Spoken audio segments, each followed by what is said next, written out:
Well, y'all, here we are, the last week of the regular season. So it's time for me to give my predictions for week 17. Now, as always, these predictions are completely, totally, and 100% unbiased. That means I'm not basing these off which teams or players I like better. I'm just basing these off which teams I think have a better chance of winning this game, this week. That's it. With that being said, let's get into it one last time. We're going to jump right into the early games. We're going to start with the Miami Dolphins taking on the Buffalo Bills. This one's a bit tricky because I don't know who all is playing for the Bills. Judging by last week in New England, I could see why they'd still play their starters. They're going for that number 2 seed. But with a playoff spot and the division already wrapped up, plus the fact that the other team they're fighting for that 2 seed, the Steelers, is also resting players, including their quarterback, it would also make sense why they would rest. Meanwhile, I know the Dolphins are fighting for their playoff lives. Since I know more about what the Dolphins will be working with on Sunday, I'll go with Miami 27-20 over Buffalo. Up next, we got the Baltimore Ravens and the Cincinnati Bengals. Okay, this one's open and shut. The Ravens have a playoff spot in their grasp, and they're playing a Bengals team that's won back-to-back games. But when you take a closer look, you'll see that their back-to-back wins were against a reeling Steelers team and a Texans team that never had it together at all, at any point this season.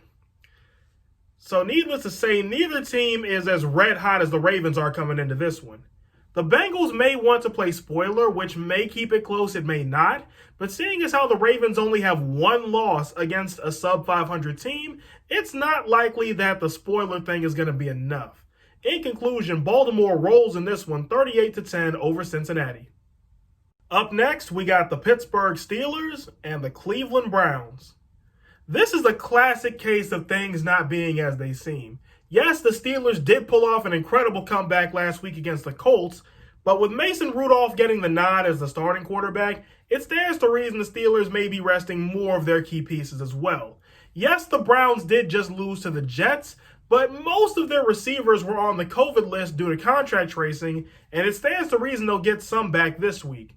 The Browns have more talent they'll be using on Sunday, so I'll go with Cleveland 31-13 over Pittsburgh. Up next, we got the Minnesota Vikings and the Detroit Lions. Before I start this one, I just want to send a quick prayer to Dalvin Cook and his family. May God bless them and keep his hand on their shoulder through this tough time.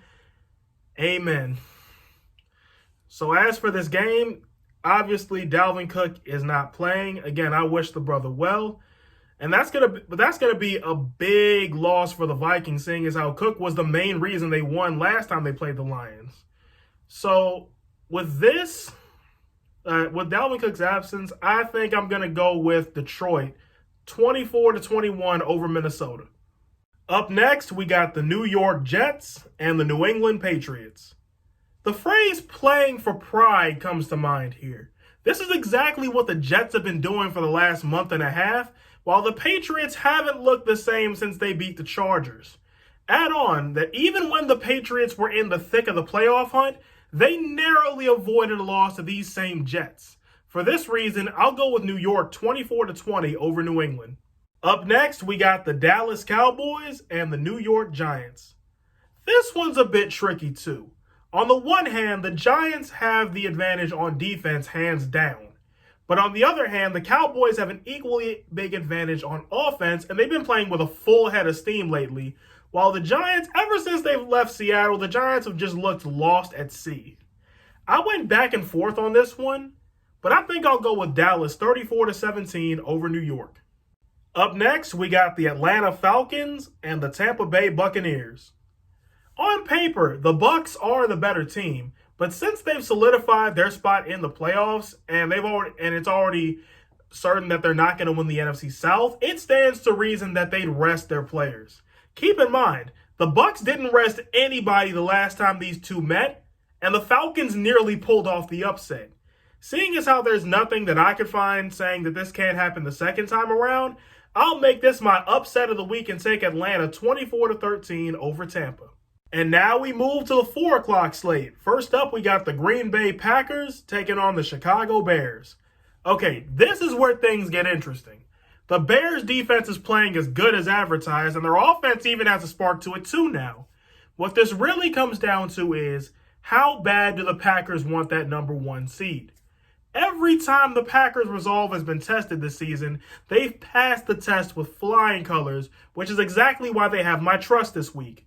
In other words, I'm going with Green Bay 34-31 over Chicago. Up next, we got the Las Vegas Raiders and the Denver Broncos. This one's pretty straightforward. The Raiders may be eliminated, but they've shown me more this season than the Broncos have. Vegas truly looks like they're headed in the right direction. Can't say the same for Denver. While the Raiders' defense is suspect, I don't think the Broncos' offense is strong enough to take advantage of this.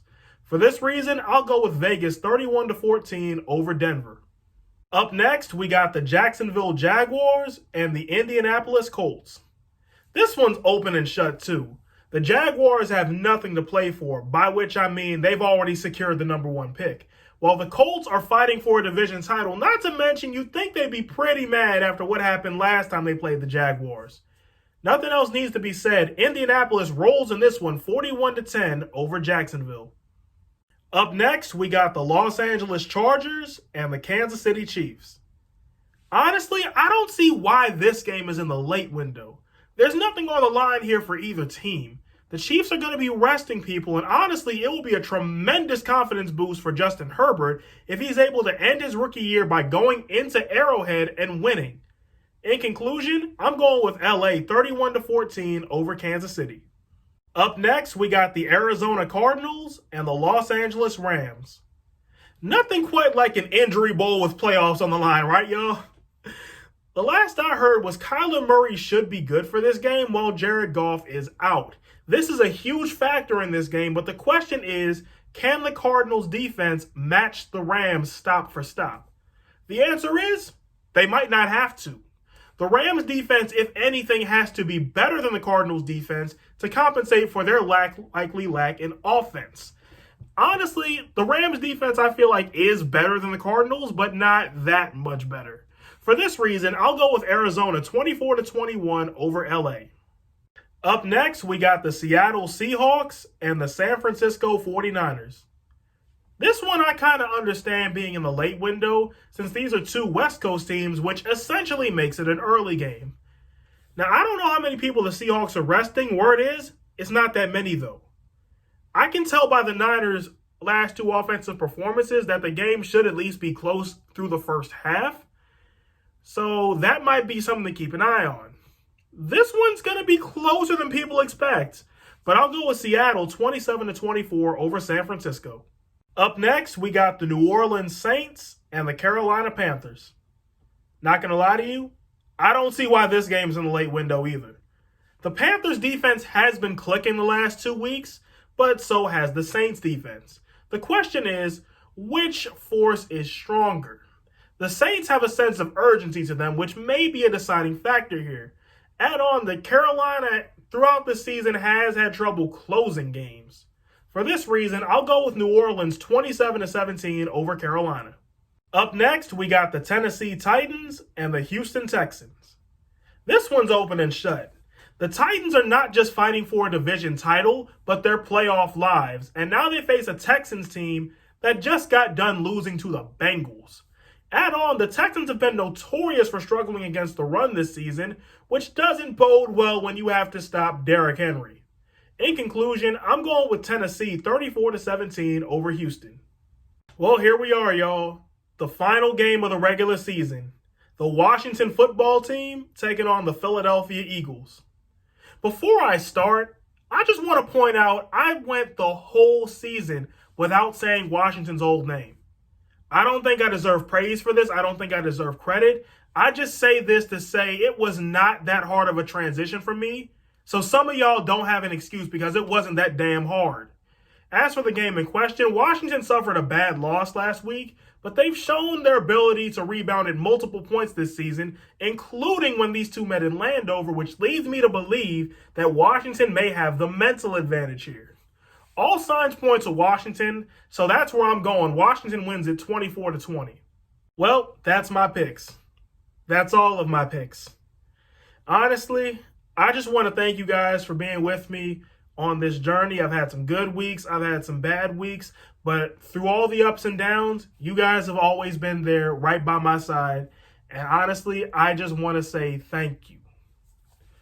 So which of my picks do you agree with? Which ones do you disagree with? Let me know in the comments. And until next time, I'm Stats with Evan, and I hope you have a 100% day.